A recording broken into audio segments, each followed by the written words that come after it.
Welcome to another ranking video. Today we'll be ranking the Finnish black metal legends, Satanic Warmaster, the legend himself, Werewolf, and we're going to be doing it from worst to best, as usual. Now, they are an amazing band and they have so many releases, but only 5 full lengths, and we're only going to talk about the 5 full lengths, so no EPs, no demos, no splits. The one with Archgoat is fucking fantastic, you should all check it out, but it's not on this list. Only the full lengths, and oh boy, it's fucking juicy. So, before I get started with my list, let me know down below what's your favourite Satanic Warmaster album, what's your favourite song by the band, the project, whatever you want to class it as, and yeah, let me know, because it's fun to have a little discussion about this kind of shit. Now, let's get into the nitty gritty and start ranking them from worst to best, which, for this band, was goddamn hard. So, yeah, last place is an album I can't really pronounce. It's like Natchazizer. How do you say it? Natchzera. I've definitely butchered that pronunciation. But it's the album cover, which is kind of like black and white with a werewolf with the chains around its wrists, kind of looking a bit feral in the background. Cool album art, I quite like it. But the album itself, I found it hard to rank Satanic Warmaster for the most part, but my last place is always going to be this one. This one is good. It has that raw production. It has that kind of raw sound, that energetic sound as the debut, as the sophomore album, as some of the albums around that time. Because I know Fimbulwinter kind of made it a bit more polished and better, but this had that kind of similar sound you come to expect by the band, but I don't think the songs hit as hard as some of those other ones. I just don't think the material on it was as good, even though it's still Satanic Warmaster. It's tongue twisted to say that. I should just say SW. Still the band, still great, but it's just lacking kind of, I don't know, memorability, lacking hooks like the rest of the albums have. It's probably always going to be last for me, even though it's still like a fucking 8 out of 10. It's still fantastic. But for me, personally, it's easily last. So next up, we have Out for Blood, another werewolf on the cover.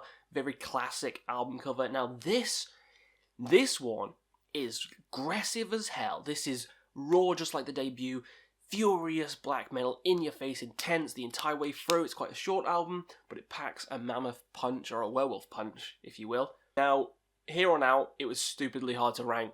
I adore this album, and some people are probably screaming at me for having another album a bit higher, but for my personal taste, this one's a bit lower, mainly for the fact it reminds me of the debut so much, but just not as good. Like, just not quite as good as Strength and Honor. It's same, but different. Same, but different. But the riffs on here, the catchiness, oh my god, it's so good. It's like, it's so fine between these other albums that it was really ridiculous to rank. For me, this one is probably the most aggressive album they've done, actually. Like, it punches you in the face from start to finish, and you want to headbang the entire fucking way through. But it's just not as memorable as Strength and Honor. So that's why it's only coming here. Next up is Fimbulwinter. I know some people hate this album because they changed their sound. They went to a more folky sound, more polished. You can actually hear what's going on. I don't mind any of that shit because I love my folky atmospheric black metal. Probably my favourite bands of all time are Drook, Gallow Braid, stuff like that, Summoning. So I fucking love Fimbulwinter. It's amazing. Fits in nicely with those albums. Really nice production. The screams are still cool, not as harrowing, not as gut-wrenching as on Out for Blood, and not as gut-wrenching as on Strength and Honor and stuff, but it's still fucking fantastic. Can't do any wrong. The melodies on here, serene.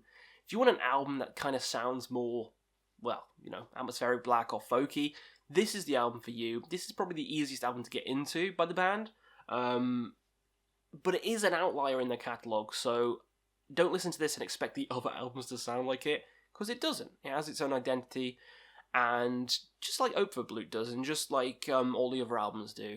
But yeah, really enjoy this one. Underrated as hell. Fucking love it. Coming here at number 3. So number 2 and number 1, what's it gonna be? Ooh, this was hard, because I love both these albums. They're both fucking masterpieces.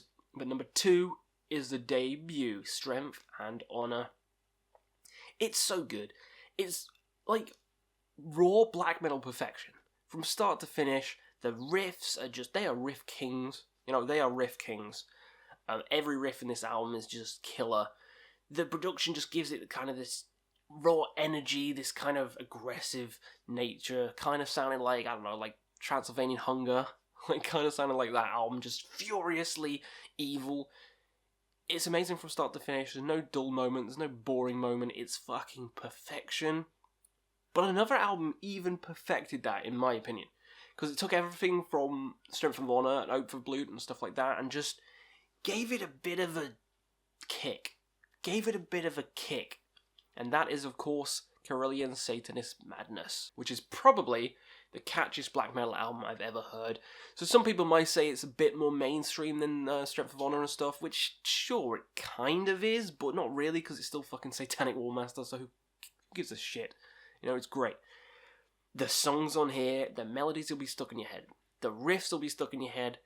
The singing's still cool. I don't think it's as good as in Strength and Honor, so I'm very... it's tough between these two, but yeah. This one just has my favourite songs by the band on. It's the catchiest album they've ever done.